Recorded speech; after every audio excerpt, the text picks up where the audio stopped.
there, this is Ananya, and today we are back with another session in OOP.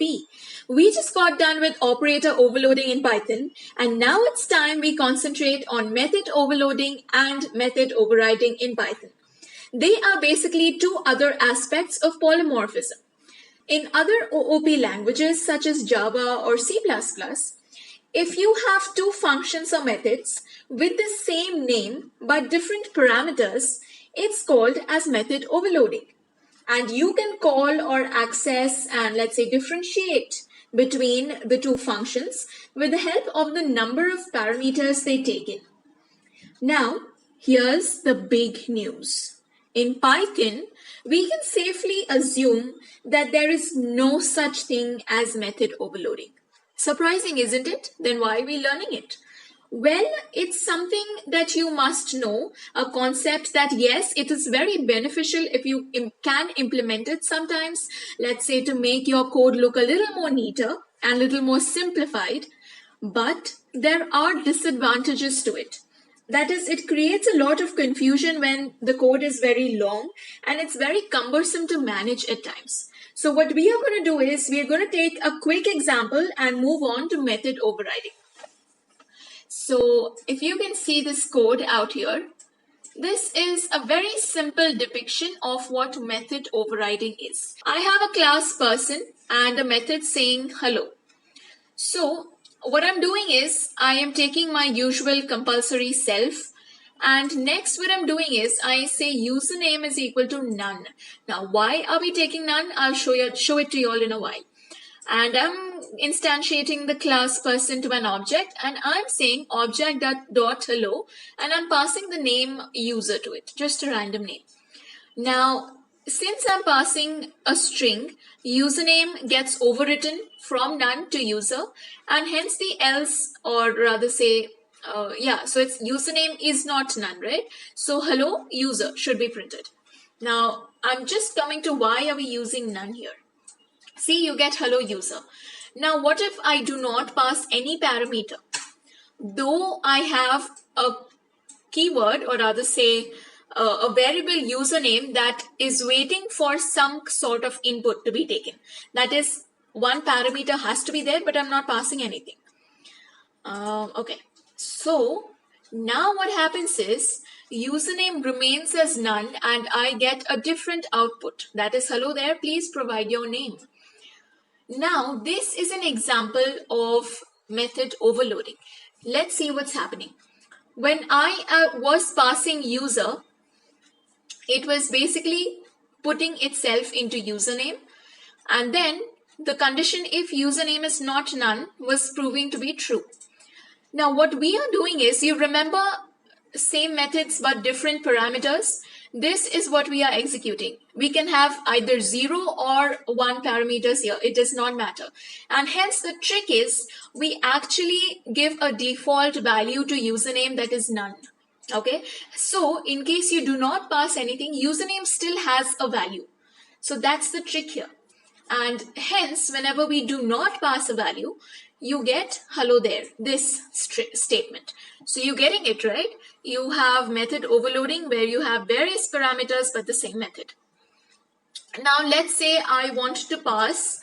Now let me actually show you all what happens if I do not give none. Let's say I have age. Okay, I have age, and to this I am only passing. Let me remove username for now. Okay, I'm removing this, and to this I'm not passing anything.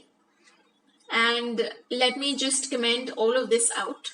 Okay, now I've removed none and I'm not passing anything to hello. I'm only saying that it has to have something called age. And let me comment this too. Okay, lot of commenting. All right, now let's run it. And there you go, you have this error saying what? That is, okay, it's not supposed to be invalid syntax. Oh, okay, my bracket got left out. Now, okay, now what does the error say? There you go. Hello is missing one required positional argument, that is age, but nothing was provided. And now what I say is I assign the value none to age. And instead of, let's bring this back.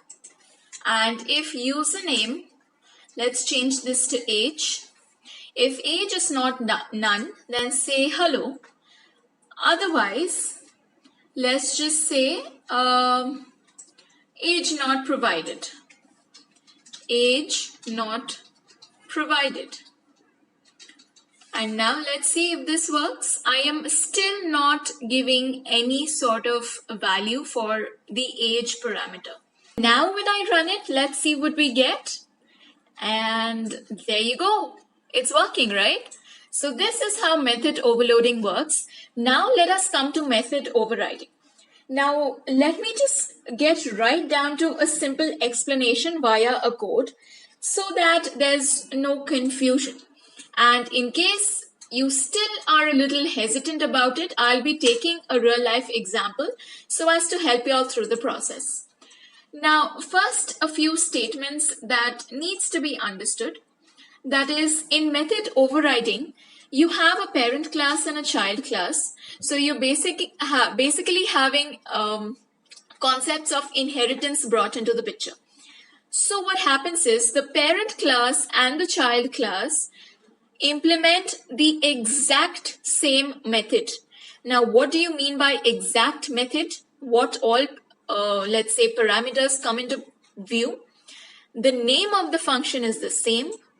The parameters that it takes is also the same. Okay, you'll check this statement out and next you check this one out. Both are in each the parent class and the child class respectively. Only the print, or rather say any action that is being performed inside the method can be different. That is allowed. Now this is method overriding. Okay, you're overriding the method of the parent class in the child class. Now let me run you through this program. It's again pretty simple. What you're doing is you have a class parent and you have a class child, and you have the initializer there saying the first value to be inside parent and the second one to be inside child, and the class child basically inherits parent. Now, as I just mentioned, you have these two exact same methods. Only thing, the content can be different. Now, you might say that I have the content exactly the same here, but don't worry, just hold on. I'll be taking another example which will help you clarify things. And next, we know all of this. We are creating two separate objects for both the parent class and the child class.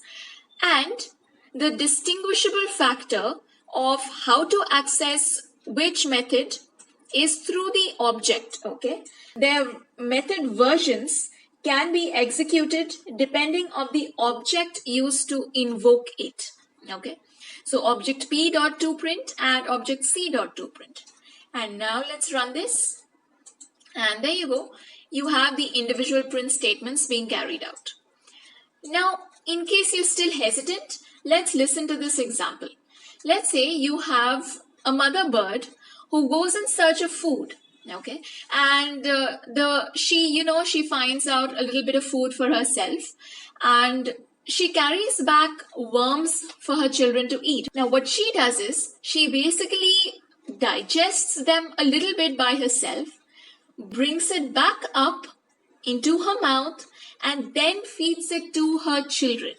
Now, that might sound a little bit weird, but it's a fact, it's nature.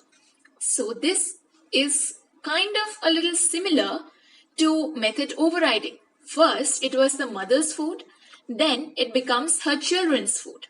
Now, let's see how we can implement this natural process in Python. Again, it's pretty simple. Let me just modify this code itself. I'll change the name parent to, let's say, bird. And again, I had told you all how y'all can do this. You basically just select all of this using control and make it bird. This being done, let's change the value to, let's say, let's say mother bird has gone in search of food. Next, the value of the child class will be, now it is her children's food. Okay, and now I think everything can be the same. To print, or let's make this as process. Let's make all of this process just to give a variation to it. All right, now let's run this thing. I hope you're getting a better idea of it now. Let's run this, and there you go. Firstly, it's the mother's food which gets digested, and then it's in her children's mouth. All right, so this is about method overriding and a little bit of method overloading also. And for now, you just need to get the concept straight so that whenever you go into in-depth projects, your base foundation will help you out. Okay, so bye-bye. I'll see you all soon.